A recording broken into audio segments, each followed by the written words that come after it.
안녕하세요. 정치를 품격 있게 풀어드리는 정치클래스TV의 심상만입니다. 오늘은 영화평론가 마에다 유이치, 일본 영화는 왜 한국 영화를 이길 수 없는가란 제목의 일본 기사와 그 기사에 달린 일본 네티즌 반응까지 살펴보겠습니다. 넷플릭스가 엔터테인먼트계의 화제를 총괄하는 상황이 계속되고 있습니다. 그 중에서도 사상 최대의 히트작이 된 한국 드라마 오징어 게임의 수익이 1000억 엔을 넘는 뉴스는 영화 관계자에게는 충격일 것입니다.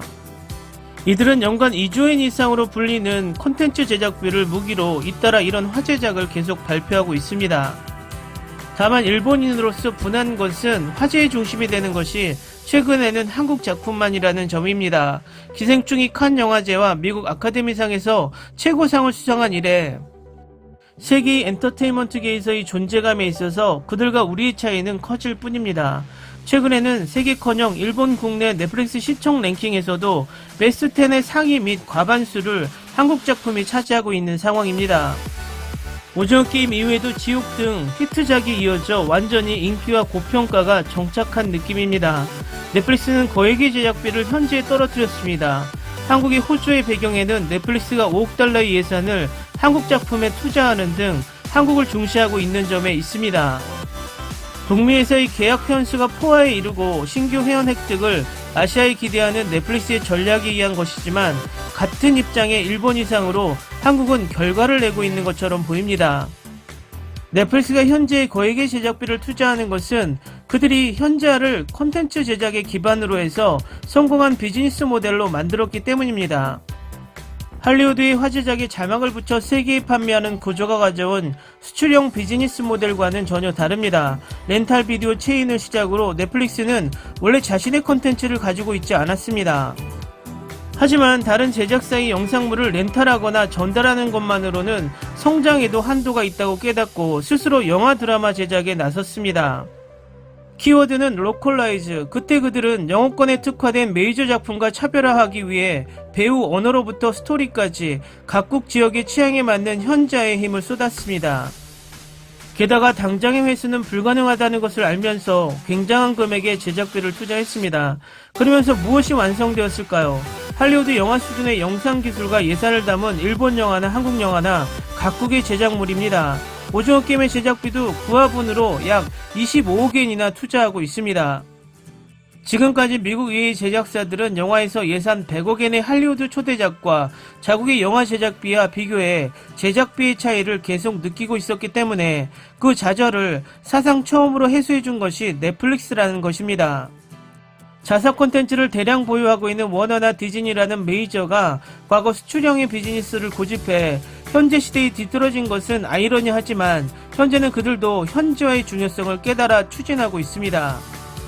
예를 들어 디즈니는 동영상 전달 서비스 디즈니 플러스의 작품을 지금까지 거의 미국 내에서 제작했지만 지금 신작 기획의 24%가 해외 제작이라고 합니다.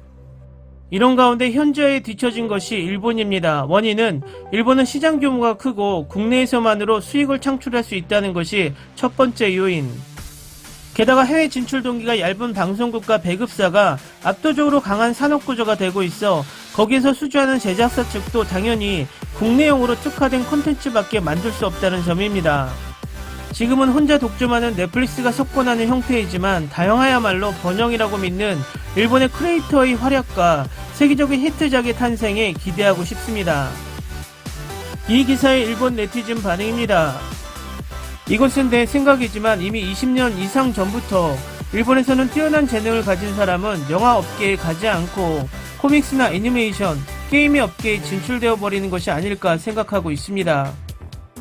일본에서 히트하는 영화는 세계와 달리 일본에서만 성공하도록 만들어지고 있다. 일본에서는 영웅보다 악역을 주인공으로 하는 편이 팔리거나 오징어 게임처럼 단순한 승부보다 시청자를 속이는 특수효과가 담겨있는 쪽이 더 팔린다. 작품에 맞는 배우로서 오디션이 되는 것이 아니라 지명도가 있는 배우를 써서 어느 정도 관객을 확보하는 방법이니까 아무래도 제작비가 모자라게 된다. 반대로 저예산으로 만든 것이 더 좋거나 한다. 미드나잇 스와는 꽤 좋은 작품이었다. 전 세계에서 일본은 특이하다라고 알려져 있죠. 영어를 못하는 데다가 매스컴도 보도하지 않기 때문에 세계의 정보를 얻을 수 없고 흥미도 없다. 경제 규모가 나름대로 커서 독자적인 생태가 이루어져 있었다. 소위 말하는 갈라파고스였기 때문이죠. 세계에서는 이길 수 없지만 그래도 국내 경제 규모가 컸기 때문에 그럭저럭 되어왔지만 이젠 인구 감소로 인해 성립되지 않게 되었고 어쩔 수 없이 세계로 뻗어나가려고 하는데 거기서 벽에 부딪히는 것이죠. 인도 영화나 이탈리아 영화와 경쟁한 적이 없는데 왜 한국 영화는 경쟁하는 전쟁인가? 영화는 만드는 사람의 심경이 각각 다르기 때문에 나라 대 나라의 싸움이 되는 대립을 부추기는 것은 좋지 않다고 생각한다. 특히 사이가 나쁜 나라라면 필요 이상의 반감을 사버린 것 같다. 게다가 애니메이션 영화라면 세계적으로 밀리고 있지 않아. 애니메이션 영화는 영화라고 인정하지 않는 거야. 일본인이 봐도 재미없는 것이 세계에서 받을 리가 없다는 것만은 명백하다. 돈이나 광고의 얽매임이 있는 가운데서 제작하는 것은 음악 영상이 별로다. 많은 사람들이 본 작품이나 높은 매출을 보여준 것이 반드시 훌륭한 것이라고 할 수 없다. 일본 영화나 드라마의 특징은 진부한 무대 설정과 오버스러운 연기, 아니한 시나리오라는 것이다. 이것으로는 일본 국내에서는 적당히 시청자를 부를 수 있어도 해외에서는 그렇게 하지 못하는 것이다. 최근에 일본은 나이에 걸맞는 역할을 할 수 없는 배우가 많다고 생각한다. 30, 40대의 연기가 관록이 없고 이 사이에 일본 침몰과 같이 긴장감이 없는 심한 작품이 되어버린다. 넷플릭스는 계약하지 않았지만 요즘 한국 영화 및 드라마는 확실히 하이레벨. 예를 들어 자동차 추격 장면 등은 시네마 카메라를 사용하여 현장감도 굉장하다. 각본도 재미있고 배우의 연기력도 최고다. 현 시점에서는 세계와의 차이는 절망적이라고 생각한다.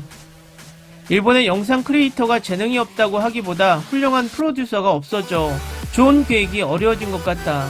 영화 작가가 해마다 줄어들어 위험을 감수하지 않는 그저 그런 무난한 작품이 늘었다. 이런 것들만 텔레비전 드라마화하고 있는 현상은 우울할 수밖에 없다. 댓글 반응 잘 보셨나요? 일본의 댓글들이 많이 변하고 있죠. 사실은 너무 늦게 직시하는 슬로우 스타터 일본. 그런데 일본이 이번에 미국 골든글로브 시상식에서 드라이브 마이 카로 외국어 영화상을 탔습니다. 아마도 이 상을 계기로 다시 태세가 바뀔 것으로 생각이 듭니다. 일본 평론가가 잘못 분석하고 있는 것이 선호가 바뀐 것입니다. 돈을 많이 투자해서 작품이 좋아진 것이 아니라 좋은 작품을 만들었기 때문에 투자가 늘어나는 것입니다. 오늘은 여기까지 하겠습니다. 오늘도 생활 속 거리두기 꼭 실천합시다.